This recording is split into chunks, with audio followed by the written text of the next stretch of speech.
what is up? You have found We Like the Blazers. I am Brandon Goldner, and with me, as always, with so many hats on the wall, it is, of course, our friend Conor Bergen. Conor, what's up, brother? How's it going? I can't take credit for the hats. Those are my dad's hats. And the best part about doing podcasts in your parents' house is that this, the leveler that's keeping my laptop a bit higher up, it is a big textbook that is called The Lore of Ships. So that is also my dad's. So this is a big lore of ships. So The Lore of Ships. Is this in any way related to Lord of the Rings? Or okay, so wait a minute, hold on a second. No, not Lord. Lore. Lore. What kind of lore are we talking about here? Are we talking about frigate mysteries or Clipper clandestine stories of nights in the fog sailing through that cool ocean air? What kind of lore are we talking about here, Conor? You are talking to a man who has not read The Lore of Ships and has only seen the cover of it. I would have to ask my dad for maybe a more proper description of this book, but there is a wheel, a ship wheel, maybe a compass, and it looks very it looks very historically accurate. It looks like a novel, like encyclopedia of types of ships throughout history is the vibe I'm getting from this book. Steve Ballmer and the Los Angeles Clippers are coming for that book as part of their nautical rebrand. By the way, I love that the Clippers tried to redo their logo, but too many design elements for my taste. But Conor, how are you? It's Christmas time. It's holiday season. The New Year's coming up. There's a nip in the air. I woke up here in New Haven with a -1 degree Fahrenheit wind chill, but I want to ask you, how are things there in Oregon? Oh, things are good. This has been a very Oregon winter, just super rainy the last 2 weeks. And actually, because I've been driving to the practice facility, and a few more of those trips have been just drenched in rain lately. And I was like, man, I wonder what these NBA players are thinking of this Portland, which maybe Donovan, what's Connecticut's weather like? I guess it's really cold. Yeah. So maybe. No, I mean, it's true. Like Connecticut, as I somehow just ate a piece of my chapstick, that's how you know the episode's going well. Wow, good stuff. Thank you, BlueSky. No, Connecticut weather is not like Oregon, but it's not like it's so much better than Oregon. Like it's more humid and hotter in the summer. And then it just got bitterly cold all of a sudden. Again, like -1 degree wind chill. The temperature was in single digits. It climbed all the way into the 20s today. And tomorrow we might actually get a speck of snow. We don't get nearly as much rain here in Connecticut as we do in Oregon. So I think Donovan Clingan is probably used to the clouds. He's probably not used to the rain, would be my guess. Yeah, because I went to college in Chicago, and I would always say, because people are like, isn't it terribly rainy over there? I was like, yes, but it doesn't hurt to go outside from wind chill, and that was kind of that. So between those two, I would take the rain. But yeah, I wonder if Anthony Simons and like DeAndre Ayton, like, I wonder if some of those guys who are from, I think, warmer climates are like really feeling the Portland winter blues this year. Probably, and I will say, as a kid growing up in Oregon, I got used to the rain, but it was always kind of disappointing. You'd wake up like on or around Christmas, and some days you'd wake up and it would be dry and there'd be a frost, and you'd think it was snow, but in fact it was not snow. Little technical difficulty, although not really. My wife just called, and so I said, we're going to cut while I take that call. And we are back. Yes, it is, in fact, we're recording on December 23, which is the day before Christmas. We are still talking about the weather. We are still talking about the weather. Top of mind.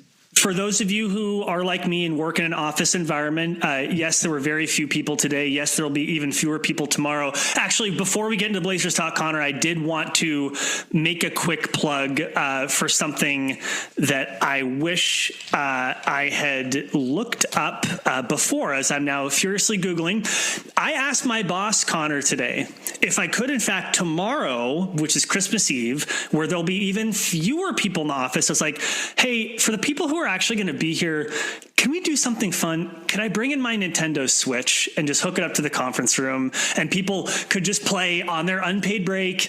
Conor, that idea was rejected soundly, as it turns out. The hell?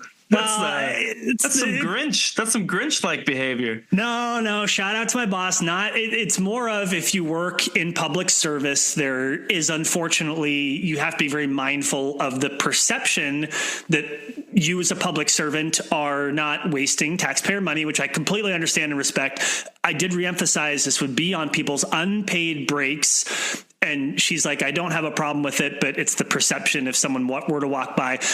Okay, fine. So I'm not bringing my Switch, but Connor, I wanted to give a shout out. I've never been big into rhythm-based games like Guitar Hero or some others. However, I've always been a huge Final Fantasy nerd. Don't know if it's come up on the podcast with you before.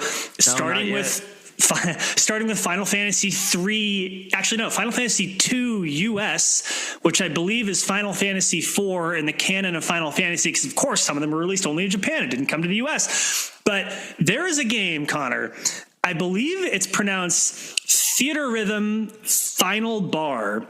I don't know if you've heard of this, but it is a game. It's a rhythm-based game on the Nintendo Switch that takes your classic Final Fantasy music, from the battle music to the victory music to the special boss music, and you have to sit there and push the remote control and controller. Why am I saying remote control? I'm truly turning into a boomer at this point, and it's really, really fun. So shout out to anyone if you like Final Fantasy, and or if you are a musician, or if you just like rhythm-based games, you might want to check out Theater Rhythm Final Bar. The demo for Switch is free and it's very comprehensive. I played it for hours. It didn't even pay a dime.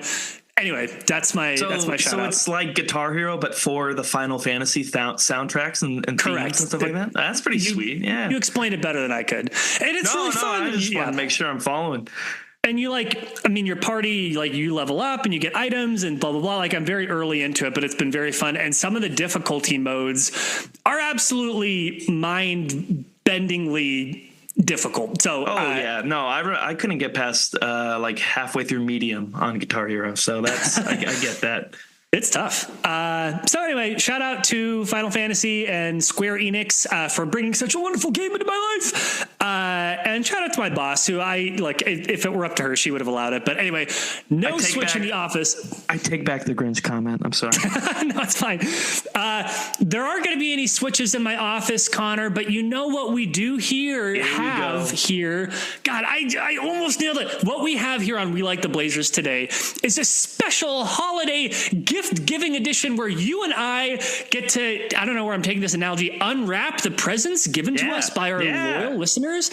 So we have solicited questions both on blazersedge.com, where you can obviously find Connor's original reporting and my mediocre writing, and on BlueSky, where you can find both of us. And we ask people, what is on your mind as it relates to the Portland Trail Blazers? And so, Connor, if I have your permission, I would like to go through some of these questions and unwrap them with the glitz, glamour, and finesse of whatever your favorite holiday is, or, snuggle up, grab a sweater, grab your favorite drink, and get tucked in here with your warmest and snuggliest cat. Okay, what are you drinking there? It looks like tea. It's tea, but it is in a Christmas mug.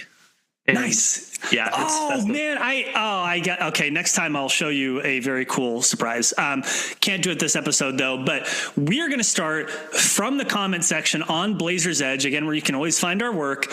And I want to start with this question. It's a very simple one, but also very expansive. It's from Raul Duke, which actually is the person who inspired me to then ask others for their questions. So shout out to you. The question was a little longer than this, but I cut it down. Connor, are the young guys being developed? And I invite you to interpret that question however you want to. One of the great things about, executive coaching, which is something that I do, is that sometimes you can ask a very simple and powerful question without qualifying, what is it that you mean when you say this? Or how do you want me to answer this? It can be answered however you want. So I do want to ask again, are the young guys being developed? I think for the most part, things are okay, but Paul, our good friend Paul at Blazers Edge, wrote a few minutes here, and the big debate is the minutes, and is Scoot Henderson getting 25 minutes versus 20 minutes going to be the undoing of his NBA career? I don't think so, but I do think there is a thing that's happening where when players are starting to really earn those minutes, they get there's a ceiling, And what annoys me is when they have earned them, they get yanked rather than, hey, Donovan Klingon's playing awesome. Let's play him like 25 minutes tonight, even with DeAndre Ayton. And let's lower Ayton's minutes. Oh, Denny Avdia is 6 of 9 for 21 points, in 20 minutes. Oh, we're not going to play him in crunch time because Jeremy Grant has to get in. Like, there's things like when those things happen, it is frustrating, and it does feel like things are just being slowed down rather than allowing for them to kind of just go in their natural direction. Like, Scoot Henderson is a big hot button topic right now, and I kind of may or may not have a question about young Scoot Henderson. Oh yeah, I shouldn't get into all of it yet, but like, Scoot has been given opportunities, I think, to gain more minutes, and he hasn't like killed it yet. So sometimes when people get all angry about the Scoot minutes thing, I'm like, okay, well, to be honest, I would want him to show a little more, and then like I will fully raise the pitchforks as well. But like with Donovan Klingon, when Denny's been playing so well lately, and I haven't even talked about Sharpe. Like when the players are starting to do it, then I think you need to be flexible and give them more minutes if that's what they're earning right now. Yeah, I love that you said that. And by the way, this is something that I have noticed over multiple Blazers coaches, the inflexibility with rotations, which look like, I'm not going to profess to be like a professorial expert on all things NBA franchise and coaching, but it does seem like the last handful of Blazers coaches, from Chauncey Billups to Terry Stotts to Nate McMillan before, have been somewhat inflexible with their rotations. And I do think there's a balance of having the structure of your rotation and consistency, and the other guys who are not hot, knowing that they're going to get consistent minutes, a balance between that. But then also, yeah, like, hey, if you're showing it and you're proving it and you're doing something interesting, especially if you are young, that you can earn your way onto the court. And part of what I'm thinking with this, and Connor, maybe this is a little bit too psychology, and again, I'm also not a psychological expert, but there is something to be said in organizational culture and leadership that you want to make sure that the action from the person and the feedback or the incentive, that those two things are very close together, that it reinforces the habit that you want to reinforce. So again, like if you're on the court doing well and you immediately are getting more playing time, that can be very powerful, rather than like, oh no, like we took you out and then after the game I say, hey, way to go. Like that's less powerful and less reiterating. Yeah, no, for sure. Like, and I do think, Chauncey Billups has shown willingness to reward people, like Tamani Kamara stepping over Denny Avdia in the starting lineup is an example of him saying this young guy is playing better. He did it last year with Matisse Thybulle. He put Tamani Kamara in over Matisse, and then he did it again this year with putting Tamani over Denny. So like there is parts where that has happened. So I'm not saying like it's all not happening. And I do think there's something to say that it's Tamani Kamara, who for the most part has been the most consistent young player, I'd say, of the bunch. But yeah, I just would. This is when there just is such a log jam where, like, I get you want to be keeping the veteran hierarchy, but then also you gotta make some room. If none of these guys that are veterans are like the answers, you need to. And that's where trades probably need to come in now at this point. Thank you, because and look, I don't mean to speak on behalf of the Blazers franchise, but yes, there is a part of the coach's job that, at least from where I'm sitting, they're trying to balance what's happening on the court with the impetus from the organization to do stuff. Like there has to be alignment between the coach and the organization. It doesn't mean the GM is telling the coach exactly what the rotations ought to be, but of course there's a little bit of pressure. Look, if we're trying to trade somebody, they got to play. I think I don't have any direct evidence to suggest that is definitely happening. I'm just saying it's quite possible. I also want to shout out again to Raul Duke. Part of their question went further, and I did want to just briefly touch on it and allow you to respond however you feel like you want to respond.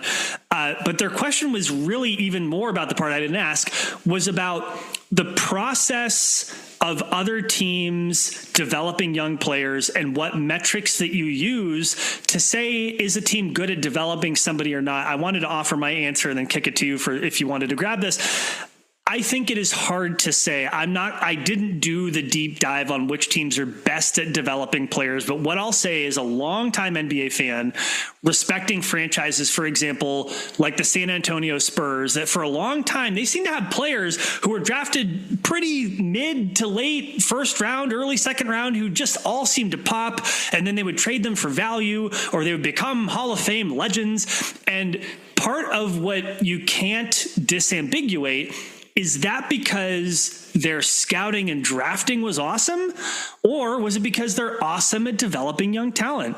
I don't know. I'm not even sure how you'd begin to disambiguate that. So, Conor, just kind of floating at a 30,000 foot level, how would you, as someone who's followed the NBA and likes to watch basketball and kind of understands the rhythm of the NBA, can you disambiguate the ability of a franchise to evaluate, scout, and draft well, and their ability to develop young players? How can you tell how much of it is one or the other, or is that even possible to separate in your view?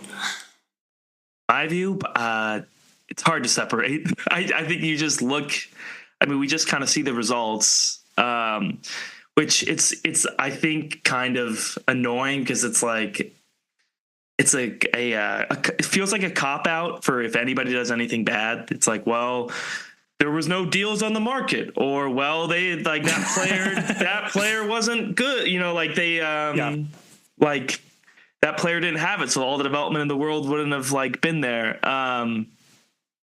It's hard for me to say, to be completely honest. No, I think that's fair. Like, and I'll end my answer here. I'm not sure you can disambiguate those two things. I'm not sure what metrics or statistics you would use to evaluate. And I think that you said it. It's not a cop-out answer. I think it's which franchises have had success drafting. Those are probably the ones that are best at developing young players. But again, I think it's hard to separate the evaluating talent from the development portion of that. Another question from Blazers Edge, from Asat. Do you think that Deni Avdija is benefiting both as a player and as an individual playing for the Blazers, or would he have been better off possibly being the top dog on, he didn't say this part, a terrible Washington Wizards team? So what do you think? Is Deni Avdija as a player, as a person, is he better off in Portland, or should he have just stayed in DC? Well, I think if the options are Portland and Washington, it's kind of a wash, you know, like, because they're both. Sorry to Washington, but it's not. I don't view the Wizards as this grand factory of development, and I think which I just touched upon, like, there is sometimes a minutes cap on Deni that is frustrating, but I think that it's going to open up. I would hope sometime soon, because the Blazers invested a decent amount into him. But like, between the culture of a Washington Wizards team that's like, what are they, like 6-20 or something like that? Like, in the 4-22. Ooh. Yeah. So between that and like the Blazers, you know, I don't think this is a huge like backward step for him in his progress. Maybe if he was on like like a contender, and he was, because I think Denny's max is like being like the third or fourth like best player on a really good team. And if he was in that situation, that maybe could have helped his career more. But between Washington and Portland, like, he's gonna get a lot of minutes and on ball opportunities to show that he can play well. I think that all makes sense. While you were talking, I was looking at the Washington Wizards roster quick without looking. Who do you think their best player is, or one of their two best players? I mean, Kyle Kuzma, right? Kyle Kuzma, ouch. And like, look, I think the Blazers I think they're a better team than the Wizards, first of all. Second of all, I think the Blazers, if you're talking about to the previous question, the Blazers have a track record of being a better franchise over the long term than the Wizards do. Okay. Like the Blazers have had more success, and especially for being in such a small market as Portland is, they had long playoff success for a really long time. I guess that administration is no longer in power, so to speak, in Portland. But I'm just saying, I think that Denny Avdia is probably better off in Portland because I think history has shown that Portland is a more functional franchise than the Washington Wizards are. Now, having said that, you look at the Wizards, Alex Sarr doing a little bit better in the last handful of games. Kyle Kuzma is probably their best player. And Bilal Coulibaly in his second year, he's doing okay. Again, I think that Denny Avdia is probably going to be better off in Portland long-term, especially once the veteran thing has shaken out a little bit. I also do wonder, and this is me purely speculating, if part of the pressure on Coach Billups now is to play veterans because they may get traded. Well, if the trade deadline comes and goes, are some of those people going to get mysterious injuries? Like, so I don't know, maybe. And then that will open up more development for people like Denny Avdia. So. But will Denny Avdia be one of those players to pick up a mysterious injury? Because he's I think he probably too would good. Be. Yeah, like he's going to be in the category. He might. I mean, and I do think that the Blazers have reason for him at his age on his contract to, like, I hate to even say this because I don't think they should trade him. I don't think it's a good idea, but boy, if he overperforms that contract and keeps doing that, that's a sweet, sweet sweetener in a deal that could get you, I don't know, like, so.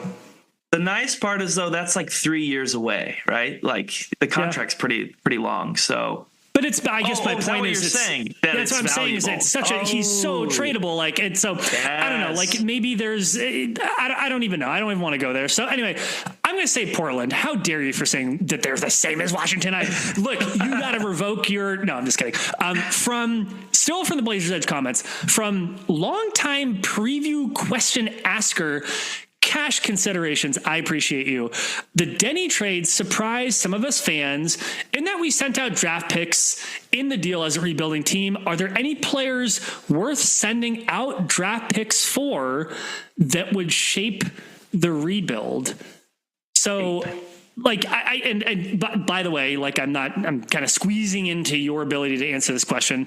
Oh, please. I just want to be clear that the draft picks that Denny Avdia was traded for were some picks that the Blazers, they at some point you don't have enough room to develop all these people, right? And so, like, I think that it was a reasonable, like, consideration. Look, the dude's 22 years old. He's on an ultra value contract. He's basically kind of like getting a guaranteed hit of a mid to first late round draft pick. And so for the Blazers, sending out that value was worth it in that specific circumstance. I think that their circumstances were kind of unique is all I'm saying. So to the question, are there any Blazers around? Blazers. Are there any players around the NBA you think the Blazers should send out draft capital to get? Does anyone come to mind? The only the first name that comes to mind is Jabari Smith. Interesting. Like a young, like, power forward, like, was super high in the draft just a few years ago, and kind of didn't come on as strong as people thought he would, right? But he seems to be developing into a nice player, and he's still super young. I will kick it to you, Adu. Is there anybody that you have seen in your NBA scourings of League Pass and TNT and such? There's one name that keeps tickling my brain, and it begins with the very last letter of the alphabet. Zion Williamson. If the Pelicans are like, yo, we're done with this guy, our team is a mess, we don't know what's going on, we owe CJ McCollum money. We owe Brandon Ingram money. Zion Williamson has this bizarrely guaranteed contract that the specifics of which I'm not even super familiar with, but I think that there are contingencies for injury and potentially even for like health and performance markers that he has to hit. I don't know if that's been confirmed, but that's the scuttlebutt. If the Blazers were to be like, well, we could get someone who like could be a franchise player and he's still pretty young. And like, I wouldn't say unload the clip for him because he's a distressed asset based on his injury history, but that's someone who I'd be like, okay, like I think it's interesting. I don't know how I feel about it. But that's the first name that comes to mind for me. That's been gaining a lot of popularity or like steam on at least on like the online worlds of taking the swing on Zion. The NBA subreddit's going nuts for a Zion trade. I'm just like I'm so over taking gambles on like reclamation projects. Like I think Neil O'Shea is like, and of course this would be like the ultimate like the reward of hitting it. The ceiling of this would be higher than anything the Blazers have had in it's a really bigger long than time. like it's bigger than like the Mo Harkless swing, you know, or like some of these smaller like the Mario Rodney Hood or Mario Hezonja, like these reclamation projects that were just like, oh, maybe in a new scenery they can be better. But I'm so tired of and DeAndre Ayton, another example. He's like, oh, maybe he was the first pick, and if he comes to Portland, it's a better situation. He can show that all-star potential. Like, I'm just so tired of taking those gambles that just seem already kind of dicey, and you know. So okay, let me make the case for it. The case for it is that you look at the Blazers right now, and you say you're looking at them. You're adjusting your eyeglasses. You're kind of trying to protect your eyes from the sun. You're squinting and you're like, do I see a superstar on this roster? And then you're looking at the NBA standings, and we talked about the 4-22 Washington Wizards, and you're like, are the Blazers, what kind of pick are they going to get this year? And then you're in like year whatever of and so basically you're like, there's nobody on this roster and there's no path for the Blazers to get somebody with superstar upside. In comes Zion Williamson, swagger as he may be, straight out of New Orleans with a Z in his hair. He has superstar upside, doesn't he, Connor? He does. So I think that he's shown it. He's shown it at times. That's it. Like, I'm being silly because I'm a silly goose, but also because I want to be so careful how I phrase this. Trading for Zion Williamson would guarantee that the Blazers might have a player with superstar upside. And I don't know if you can say that right now. It would lend some sort of hope, other than just like maybe we'll strike gold in the draft, which is kind of all people are clinging to now. So they're clinging to. Throw clinging in there.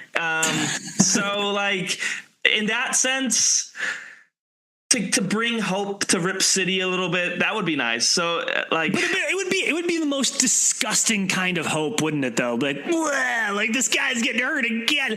This would tear up the fan base. I mean, it would literally make people just discombobulate in their seats at home or at the Moda Center. It would be very polarizing. I would say if you do that, don't give up the pick in this year's draft. Like empty the Milwaukee picks maybe, but like give us the shot at Cooper Flagg and I love Cooper Flagg, and I just keep saying the math. It does not favor any particular franchise to get the first pick. Maybe if you say one or two, again, I haven't been following the next. I think there's been some chatter about there's another player who may be somebody who could be franchise altering, but maybe if it's like top two, if we get one of those two, then you're like, okay, now the math is starting to math. But like if you're really going for just one or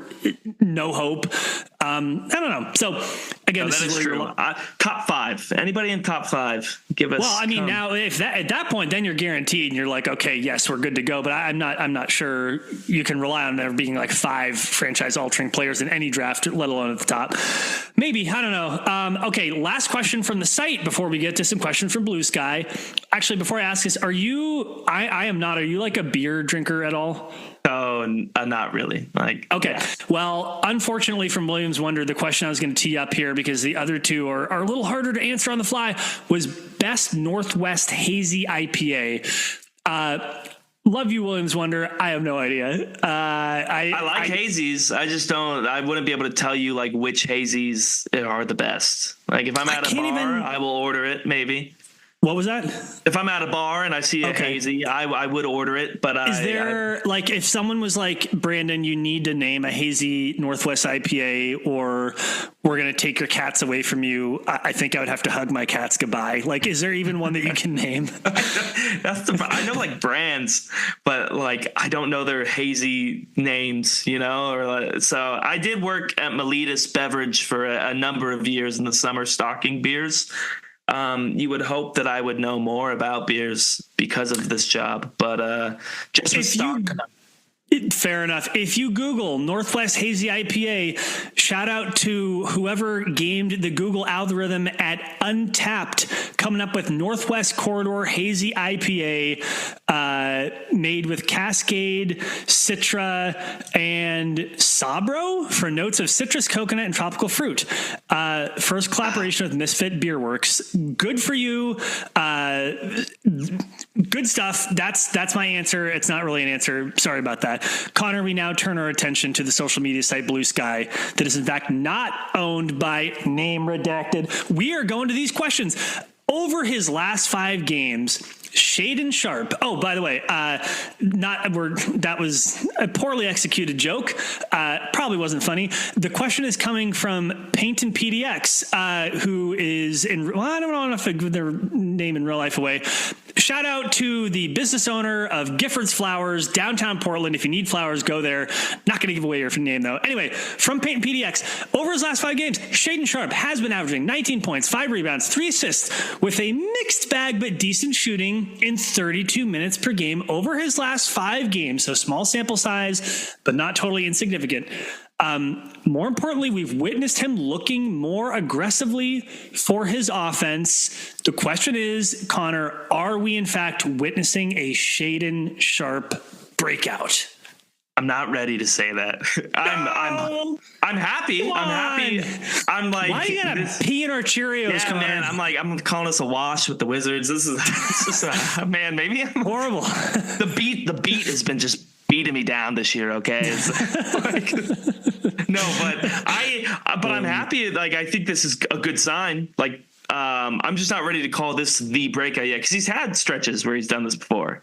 And then, a month ago, he had those 2 30-point games in a row. It was like I was drinking the Kool-Aid. Things were great. And then for like 2 weeks, it was like, where is Shaden Sharpe? He needs to be better. So I would say it's not the breakout yet. If this keeps going for like another, 2-3 weeks, like I'm just at this point looking for the young prospects of the Blazers to just show a little bit more consistency, because they seem to all, Shaden is the best example of this because he has the highest highs when he does this, but they seem to all do this for a few games here and there, and then they kind of go back and just raising that floor to where like they don't need to be scoring every night, scoring 30 every night, but you just I need more of this to call it the breakout. I'm gonna say yes, it is a modest breakout, and here's why. I don't believe that development is ever linear. Okay, let me rephrase that. True. I do believe that development often is not linear. That's what I meant to say. Sometimes it can be. It's usually not. Often's not.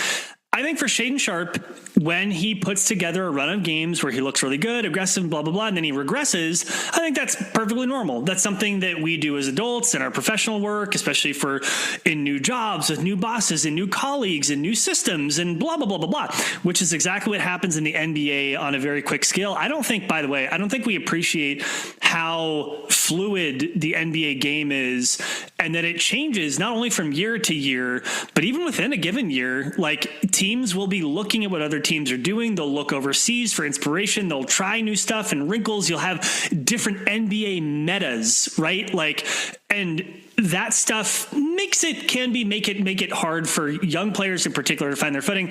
I'm talking a lot. I do think that this is a sign that Shaedon Sharpe is developing. The fact that he can put together multi-game stretches where he does look better.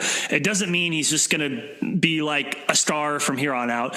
But with all of that qualification, I'm going to say, yes, it is a modest breakout. Another question here, actually, Payne PDX had a couple of questions. We'll get to some of them later, because why not? Different question, different person, from Jason at Hecubus01. Connor, I don't know if you're familiar with one Kevin Calabro, Blazers play-by-play announcer, has taken to calling Shaedon Sharpe Cobra. And I love that. I'm not going to, the way that he did it was amazing. He caught a lob, and the way that he said Cobra just made Lamar Hurd laugh, and it was incredible. Are you up or down on the nickname Cobra for Shaedon Sharpe? I'm up with it, like staying in the lexicon, but I think I'm down on it being like the confirmed nickname of Shaedon Sharpe. Does that make sense?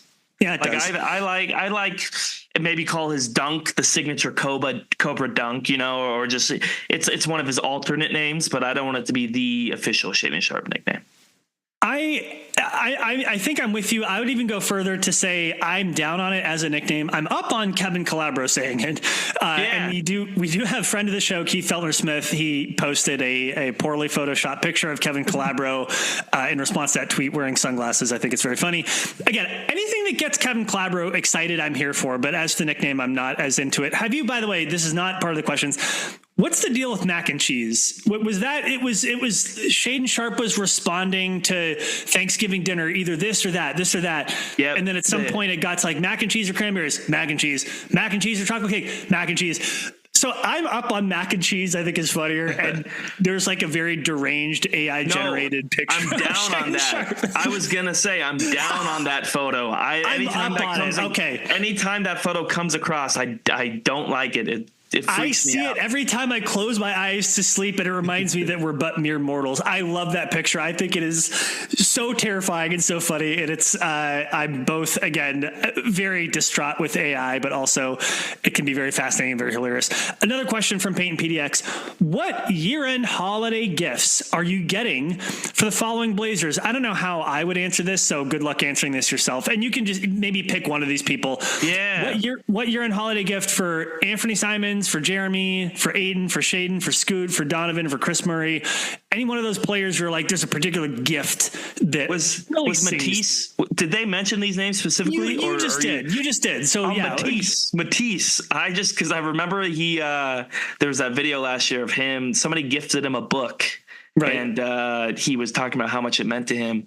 And I don't really know Matisse Thybulle at all. I shouldn't say I don't really know him. I don't know him. But I would like to think that Matisse is a very intellectual guy, and he likes books. Yep. So I'm trying to think of a book that I would give him. And I'm trying to think of the book I read that made me feel like the most literary smart person. And that was 100 Years of Solitude by Gabriel Garcia Marquez. Godfather of magical realism from Colombia, and I would give Matisse that book. Yeah. You wouldn't give him the lore of boats or whatever? I would not give him the lore of ships. That's staying here. There it was. The lore of ships is staying at my house forever. Your dad would notice it was missing. I have some gift ideas for these guys. Jeremy Grant, I'm getting him Sage. He's told people, brother, you need Sage, and he's probably been giving it out, so he probably ran out, so I'm giving him some Sage. Giving Aiton some driveway salt. Only real ones will get that joke. And I think I'm getting Chris Murray a name tag that says Keegan, so that he can switch places and we can benefit from his twin brother's prowess. Or, I mean, he hasn't had like an amazing year, but whatever. I love you, Chris. Yeah. You're amazing. We love you. That was in good fun. I don't know why I just got really self-conscious. What if he listened to this and got offended that I compared him to his twin brother? Brandon Goldner. I don't actually. Yeah, it's. Spoiler. I don't think he's listening. Next question here from Opinionated Wino, aka Sean. It's a tough question. What do the Blazers do if Scoot never becomes a proper starter? Is there any chance they go with Anthony Simons long-term instead? Oh, what a question, because I was my because we looked at some of these a little bit, obviously before we got on this podcast. And no, these are the first time either one of us are seeing these. Well, honestly, some of these it is the first time I've seen it, but a good majority of them were like development and trade questions. And my overarching point that I've just been coming to that I wanted to get to. So what a great teeing it up. Here we go. Anthony, on this long lead up, I'm just going to get to it. Anthony, if the thing that I don't get is people are like, oh, well, we can't, I've like built this up now. It's hard to say. They're like, we can't, we can't put Scoot ahead of Simons because Scoot hasn't proved it yet. And like, basically my point is, if neither of them are the option, why do we have to stick with either of them? That's the whole point I'm trying to get to. Like, it's frustrating to me, like, because people are like, well, Scoot hasn't proven it yet. And I'm like, okay, Simons is better right now, but has he proven to be the long-term guy? And like, do we want to re-up with Anthony Simons in a year and a half? I don't think so. So my whole point is like, and the other thing is this whole gravity conversation. In 2 months, Anthony Simons is probably going to get. That's a Wicked reference for those of you out there. Why is this? Defy gravity. Have you not seen Wicked? Oh, come on! Seen it yet. I'm flying high, defying gravity. My family went to see it, and I actually went to the Rip City Remix G League game. This man missed Wicked to see the remix. For the grind. Sicko. For the grind of the job. You and your $1 million penthouse and the bonus checks you get for every game, you wealthy up on your pedestal loader remix games. With my Lore of Ships book holding this up. My mic is being held up by this a coaster which has now fallen in this very attractive thing. That's how we do here, holding our mics up. Sorry, continue. Yeah. No, okay. So I partially butchered that whole point but my whole point is, and I wanted to get your opinion, is like, if Scoot hasn't proven it, if Scoot's not the option, I don't think Anthony is either. So can I respond? Why do we have to tie our ship to so many ship references? Why do we have to tie our anchor to either of player? I don't think the lore of this ship will include either Scoot or Anthony if Scoot doesn't develop. So the premise of the question is, if Scoot doesn't develop, are they going to stick with Anthony Simons? My answer is very simple, Connor. No. Yeah, thank you. Anthony Simons. I love Anthony Simons. Anthony Simons is a cool guy. He's not a true point guard, and he's something else. He's probably best suited either as a starter on a team that really, really, really needs shooting, or probably best suited on a good team as like a sixth man, super duper microwave situation. Like if you could imagine a really tight 7-player rotation deep in the playoffs, he would be like player number 6 playing 30 plus minutes a game in a playoff game. But because the rotation is so tight, so like, or whatever, like 20, I don't know how it would break down if you have 7 players playing, but the point is, Anthony Simons is not the long-term option at the 1. Sorry, like spoiler alert. And I love him. There's no, personal animus or anything. It's just, that's the way it is. So yeah, he's not the long-term option as like a franchise player. He's a good player. I think his struggles this year have been well documented, but I think he's better than that. He's not the boogeyman that Portland fans make him out to be. Yeah. But he also, I don't think, is the franchise option. He's not the AI generated mac and cheese demon, but he's also. No, he's not. And I think if he wanted to be a piece of this future, it would be like re-upping with this whole staying through this rebuild as like an ancillary piece of it. And I don't think he wants to do that, which I don't blame him. He's been here for a long time. So the option would be, if Scoot's not the answer, you keep searching for it in the drafts. There you go. I think that is the answer. We have, see how good we are at this. We have taken something that took 15 seconds to answer, and we billowed it out into the 7 or 8 minutes. Building. So development is not linear in the podcasting business. Sounds like a handsome, smart man who said that once. A different question here from, again, friend of the podcast, Keith Feldner-Smith. Keith, you had so many questions in here, and I'm not going to get to. I love him too. It's my takeaway. I know he's listening because he listens, and that's something I appreciate about him. Keith, I'm not answering all these questions. However, keep them coming, because sometimes I will answer all of them, but not today. I'm going to answer one of these questions, and they were all really good, but one of them is right here, and here it comes. Keith asks, he states and then asks, we need more data for both parts of our young backcourt, I think referring to Scoot Henderson, Shaedon Sharpe. But do you believe that Shaedon has the potential to be a number one option on a competitive team, or has his ceiling changed to be more of a supportive piece? So really the question, we talked a little bit about Shaedon Sharpe already, whether he was breaking out right here, right now. This question is more, do you believe that Shaedon Sharpe could be a number one option? I truly don't think this is a negative thing to say, but I don't think he can be the number one option. If I'm saying right now, just on how things have gone, I think he could be a number two. And I think that's a high compliment to be a number two on a, like, you look at that, it's like Jaylen Brown. Yeah, for the Celtics. If Shaedon Sharpe turned out to be Jaylen Brown, wouldn't we all be pretty hyped about that happening? And I think he does have the tools to reach something like that. So let me ask you this: if something that Peyton PDX said in their previous question, it was an implication that Shaedon Sharpe needs to be more aggressive looking for his shot. I do agree with that. Let's leave that aside. Is there a particular mechanical skill that you think, if Shaedon Sharpe were to sharpen it, that he would get closer to that ceiling of a number two option on a really good team? Like, if there was just like one hard skill that you would want Shaedon Sharpe to develop or to add, what would it be? I think his pull-up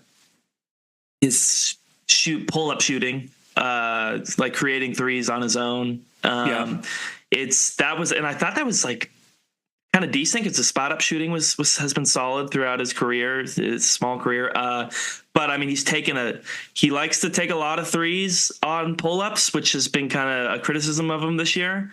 And the efficiency on those has just not made it like a weapon of his game yet. A viable option. I think teams right now are happy, like, if Sharpe is taking pull-up threes. So if he adds that in a more efficient way, like, I think the sky is very high. I'm not going to say the limit, because I said I don't think he could be a number one, but I think it's the ceiling gets way different if he starts making those shots more consistently. Yeah, that's fair. And I know you and I have talked about this, like wanting to get more comfortable, more familiar with advanced statistics. I was trying to pull up some pull up versus catch and shoot, and I can't find them right now. So I will just echo what you said. Yes, number two option on a good team, that's a very high ceiling. Like, I still believe that Shaedon Sharpe has all-star potential. Like, it doesn't mean it's going to happen. And here's the other thing too, and this applies also to both analysis of and criticism of Scoot Henderson. Remember, NBA players, these guys are really, really young, and there are some players who show it right away, and they're in a good system, or maybe they're not. They show it right away, and you're like, yes, that person is a star, going to be a star. Some players take longer. I did a little, I went back through history. I looked at point guards specifically who eventually made the All-Star team, and I looked at what age they were when they made the All-Star team. I don't have that list in front of me, but suffice to say that some of these guys didn't really even reach the top 80% of their potential until they were in their mid-20s, which Shaedon Sharpe and Scoot Henderson both are not. So part of this is y'all cool your jets. It doesn't mean he's going to develop and break out, but I'm just saying that the fact that he hasn't shown it yet doesn't foreclose on the option. Yeah, no, there's nuance to all this, and I think at the roller coaster of a Blazers season from week to week, you just have to stay grounded through it all. I'm like reminding myself that, and with the internet, it is hard to do that because message and it's also boards it's are, hard to yeah, it's hard. There's two other things related to that, and we'll go on to our last question. It's hard to stay grounded, but it's two things. Hard to take a long view because we're living in the here and now. We're experiencing things. It's just it's hard to float above the 6:33 p.m. on the East Coast on December 23rd and float above that and to see 3 years behind, 3 years ahead. So that's one thing. The other thing is that there was an article I read recently, which this should surprise nobody, but just how susceptible human beings are to past confirmation bias and the fallacy of once something has happened, this hindsight of, oh, I knew that was going to happen. That was inevitable. This inevitability thing that like, oh, the fact that, you know, it was inevitable that Michael Jordan was going to become the GOAT. It was inevitable that Bill Walton was going to get injured and, you know, go down in history and one of the greatest what ifs. Well, there's an alternate universe in which Michael Jordan's foot injury was completely mismanaged and he became one of the biggest what ifs in the history of the league. We don't live in that alternate universe. I'm just saying that there are so many different things that could happen, that might happen, that just because, I don't know. I'm getting really metaphysical. I promise you I didn't drop any peyote before this podcast, Connor. All to say we don't know what's going to happen. And they're young. Yeah. So it's cool. Yeah, especially with draft picks. Like, everybody's like, oh, I knew that guy was going to be a bust. It's like, well, no, you didn't. Did you?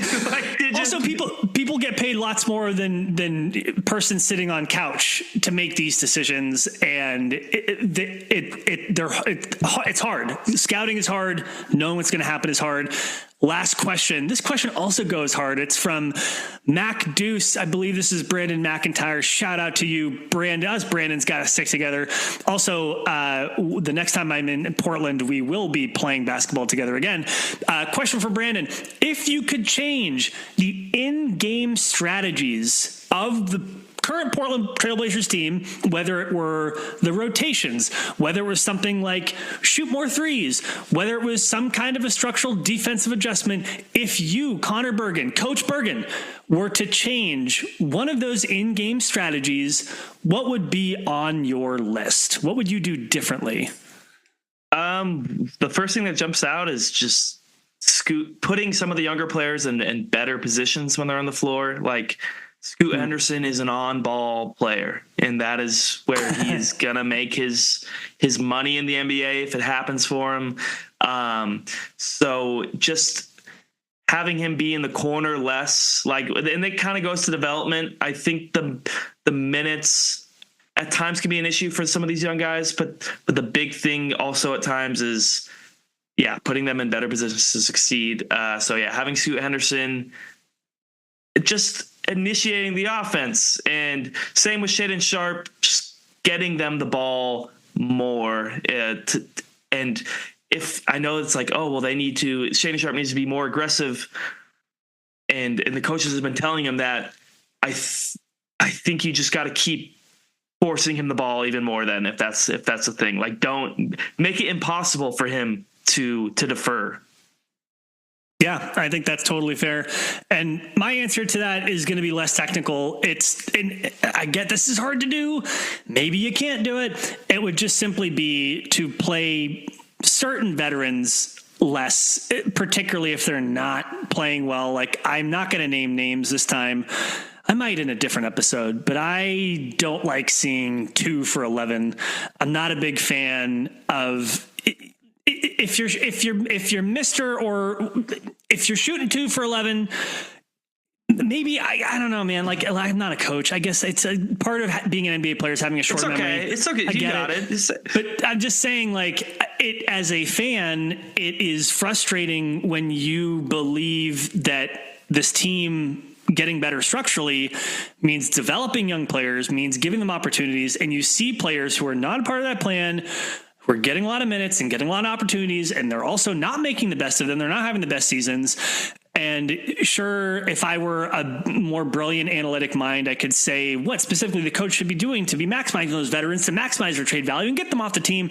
But they're just not playing well, and I don't think you have to play them as much. That's my simple answer. Yeah. No, the difficult seasons by some of the veterans has kind of showed the hand a little bit. Like there is nuance to it all, but like the whole thing of like, well, the gravity that these players create is helping the young guys develop. Some of that not going to do the wicked callback. Sorry, it's just like not happening this year, really. And like the best 3-game stretch of the season was when it was Sharpe and Klingon just being the dudes in the starting lineup.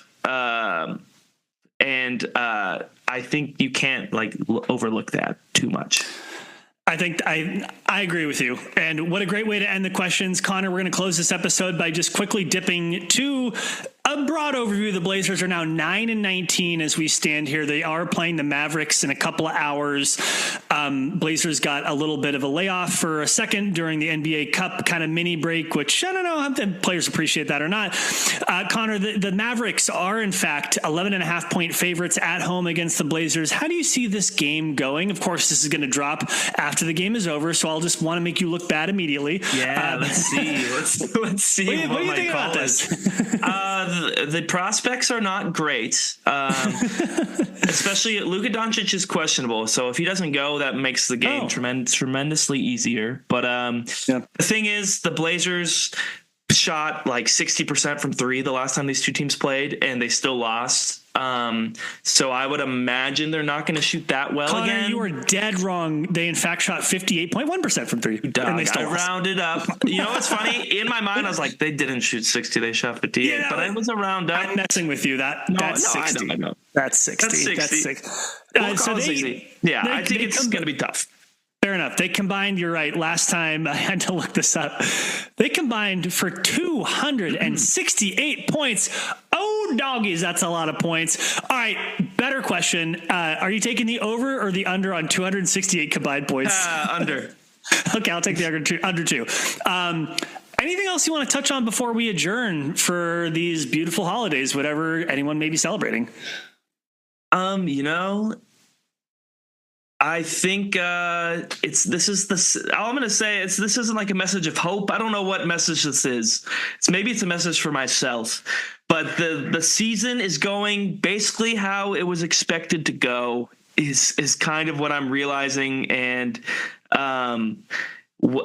hopefully the Blazers can have some more stretches where they looked like they did a month ago when Klingon and Sharpe were playing really well in that 3-game winning streak. But this is the course, and keep thinking about that draft. Maybe send some of that Christmas magic over to the draft. Don't get any Christmas gifts this year. Just say I would like it forwarded to the draft for a great pick that pans out right away and is awesome. The only thing I would say, the season is going as expected when you look at standings and stuff. I was hoping for more individual development from some of the young guys, to be honest. Like, I'm a little disappointed in that. I'm hoping and thinking it's not the knee, but I don't think Klingon looks as good as he did pre-injury. And that's a bummer. And again, it could be coincidence. He's a young person. The scouting book is being written on him now. And, that could be part of it. And I will be honest, I have not been watching games closely enough to know, are teams playing Donovan Klingon any differently than they did earlier in the season? I don't think that's unreasonable because he was getting a lot of press for being this defensive monster despite being a rookie. So all to say, I'm hoping that his coming back from injury, not looking as good, not statistically being as impactful, is coincidence / the rest of the league adjusting to him and not anything to do with his physical ability. But all to say, let's end on some optimism from me. I agree with you. The season globally going about as expected.